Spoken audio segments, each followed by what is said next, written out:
अस्सलाम वालेकुम एवरीवन, मैं आयशा फिरदौस इंग्लिश फॉर ऑल सीरीज के साथ आप तमाम के सामने एक बार फिर हाजिर हूँ।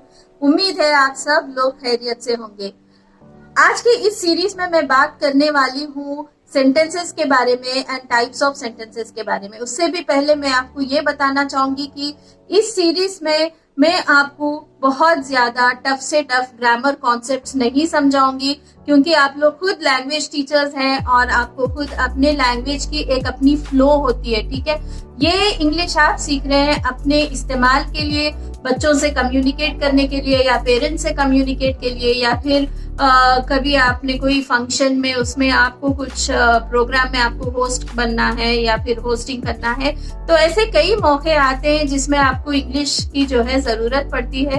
तो उस जरूरत के हिसाब से आपको मैं इस सीरीज में वो चीजें कवर करूंगी जो आपके इस्तेमाल करने में आसान हो। हमको ये जहन में बनाना है कि बहुत ही ज्यादा हम इसके कॉन्सेप्ट्स को समझेंगे तो शायद आपके अपना जो फ्लो लैंग्वेज का है तो उसमें शायद कोई फर्क ना हो जाए। ठीक है, समझना तो आसान ही है, लेकिन उतना ज्यादा समझना भी जरूरी नहीं है। आपको कम्युनिकेशन के लिए कितनी जरूरत है मैं वो चीजें समझाऊंगी। तो चलिए, आज की वीडियो में आप सीखेंगे कि सेंटेंस किसे कहते हैं और सेंटेंस के मुख्तलिफ किस्में क्या है।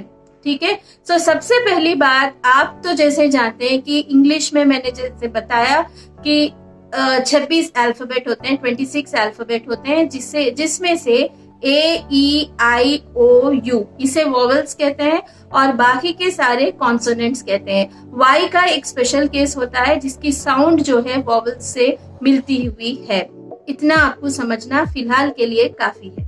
आगे बढ़ते हुए आपको तो समझ में ये बात आप जानते हैं कि सेंटेंस जो होता है, जो उर्दू में राय कहते हैं, एक मजमुआ होता है अल्फाजों का। ठीक है, एक मजमुआ होता है। तो अल्फाज हुरूफ से बनते हैं और ये अल्फाज के मजमुओं को सेंटेंस बोलते हैं। लेकिन क्या सिर्फ अल्फाज का जमा होना जरूरी है?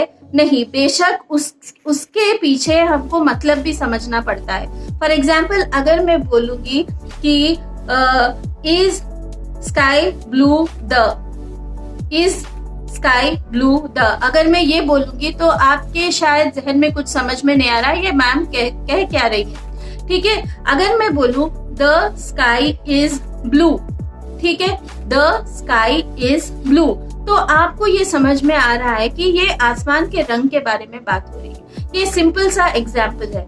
इससे आप ये समझ रहे हैं कि सेंटेंस में जो है, राय में जो है, अल्फाज का मजमुआ के साथ साथ उसका मायना समझना बहुत जरूरी है।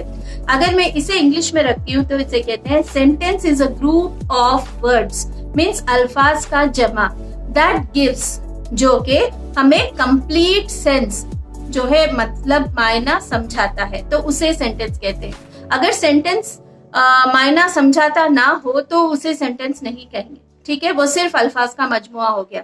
और इसके कुछ रूल्स हैं। आप जब सेंटेंस लिखते हैं तो उसके स्टार्टिंग लेटर जो है वो हमेशा कैपिटल होना चाहिए। आपको तो पता है कैपिटल लेटर्स, स्मॉल लेटर्स। ठीक है, तो कैपिटल लेटर से हमेशा सेंटेंस शुरू हो और पीरियड पे खत्म हो। पीरियड किसे कहते हैं? पीरियड वो है कि या तो फुल स्टॉप हो, या फिर ताजुब वाला एक्सक्लेमेशन मार्क हो, या फिर कोई सवाल या क्वेश्चन मार्क हो। ठीक है, इसे कहते हैं पीरियड। इसके बेसिस पे मैं आपको समझाऊंगी सेंटेंस के किस्में कितने हैं, सेंटेंस के किस्में कितने हैं। ठीक है, आप अपने बातचीत के दौरान आप ऑब्जर्व करे होंगे, कई बार आप कुछ सवाल करते हैं, ठीक है, या फिर ऐसी जनरल कोई बात कहते हैं कि मैं यहाँ जा रहा हूँ, मैं वहां जा रहा हूँ, या फिर कहीं आप कोई ताजुब भरे अंदाज में कोई सेंटेंस को बोलते हैं, हाँ ये क्या हो गया, वाह ये कितना अच्छा है। ठीक है, ये कोई सेंटेंस हो गया। या कई बार आप कोई रिक्वेस्ट करते हैं या फिर ऑर्डर देते हैं। तो इन चीजों के ऊपर जो है सेंटेंस के किस्में हैं। तो मैं आज आपको बताने जा रही हूँ। फर्स्ट वाला जो सेंटेंस है उसे कहते हैं डिक्लेरेटिव। डिक्लेरेटिव सेंटेंस वो होता है जो आप बता रहे हैं कि क्या हुआ। आप कुछ बता रहे हैं कि मैं खाना खा रही हूँ, ठीक है, वो बच्चा जा रहा है। सिंपल सेंटेंसेस जहाँ पे आप कुछ बता रहे हैं, कुछ एक्सप्रेस कर रहे हैं, वो सिंपल एक स्टेटमेंट है, उसे आप कहते हैं डिक्लेरेटिव सेंटेंस। सेकेंड किस्म है इंटरोगेटिव, क्वेश्चंस। आप कहाँ जा रहे हैं, वेयर आर यू गोइंग, आप कहाँ से आए हैं, from where are you coming, ठीक है। व्हेन कब, ठीक है, कब आ रहे हैं, ठीक है, कब खत्म होगा, व्हेन दिस विल एंड, ऐसे how, where, what, which, all this, ये सारी चीजें जो है इंटरोगेटिव सेंटेंसेस में इस्तेमाल होते हैं, ठीक है। ये हो गई दूसरी किस्म। तीसरी किस्म ये है कि एक्सक्लेमेटरी, जैसे मैंने बताया कि ताजुब वाले सेंटेंस, वाह ये कितना अच्छा है, कितना जबरदस्त है, ओह ये क्या हो गया, सच थिंग्स लाइक ओह अल्लाह, सच। तो इसमें क्या है, एक्सक्लेमेटरी मार्क लगता है एंड पे। ये हो गया एक्सक्लेमेटरी सेंटेंसेस। और फोर्थ वाला जो है इंपरेटिव सेंटेंस, जहां पे आप या तो कमांड ऑर्डर दे रहे हैं या फिर रिक्वेस्ट कर रहे हैं, मे आई कम इन, कैन आई गो आउट, ये थोड़े सेंटेंसेस है जहां पे आप रिक्वेस्ट कर रहे हैं, या फिर order, go there and keep those books there, ऐसा कोई ऑर्डर दे रहे हैं, कमांड दे रहे हैं, इंपरेटिव। ये 4 सेंटेंस के किस्में हैं। मैंने आपसे रूल्स भी शेयर किए और ये भी बताया कि सेंटेंस किसे कहते हैं।